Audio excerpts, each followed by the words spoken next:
Welcome back, everybody. Thank you for watching another video. So I have gathered all of my notes from my journeys with my four-wheel campers, the Project M and the Hawk flatbed, and all of the notes that I took at the Overland Expo West this year and last year, and I wanted to step you through my thought process in picking the perfect overland vehicle.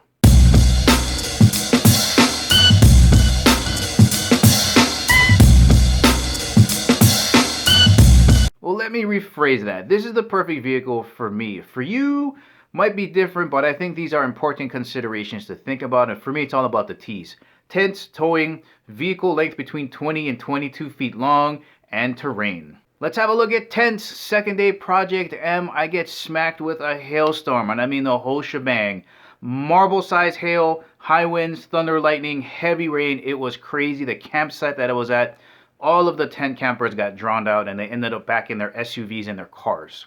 Now for me, I don't want to deal with any of that. I don't want to have a tent to be my primary source of shelter.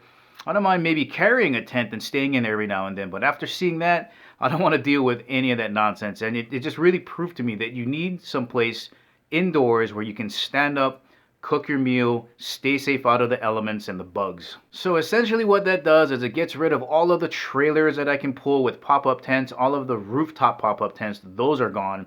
Those are extremely popular too. So sometimes you'll see like a Jeep with a pop-up tent, that's out of there. Or maybe you have a truck with a canopy on it, which is like a utility camper on a truck.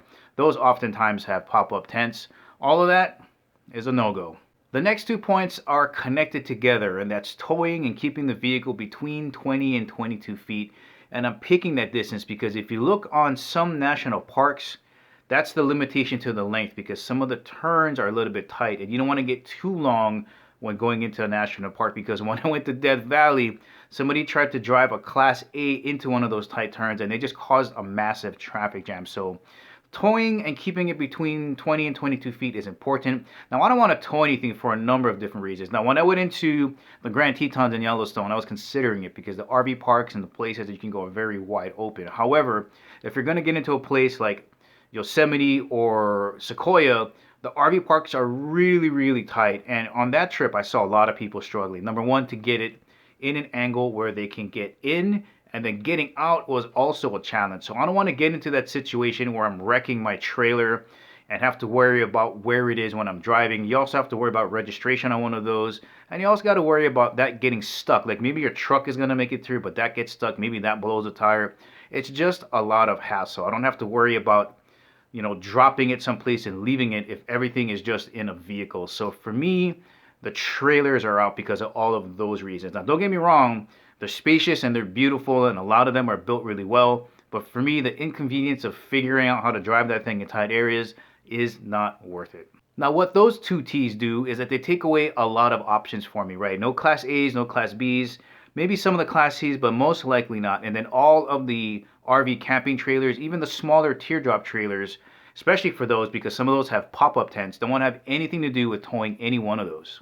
And the last T is terrain. How far out do you want to go? Remember, the further out you go, the less amount of people you're going to run into. So I want to get out there pretty far, not necessarily rock crawling, but I don't want to just stick around the national parks. And for a lot of people, that's all they need. They need a vehicle to take them right up to the national parks, into RV parks, and that'll be absolutely fine. But I want to push it a little bit and get a little bit further out. But again, not necessarily rock crawling, but have a vehicle that's capable enough to get me further out from the crowds. Now, in my mind, this leaves me two options: four-wheel pop-up camper and a camper van. Now, I wish I had the 200 grand to fully outfit a four-wheel camper, but that's not likely in the near future.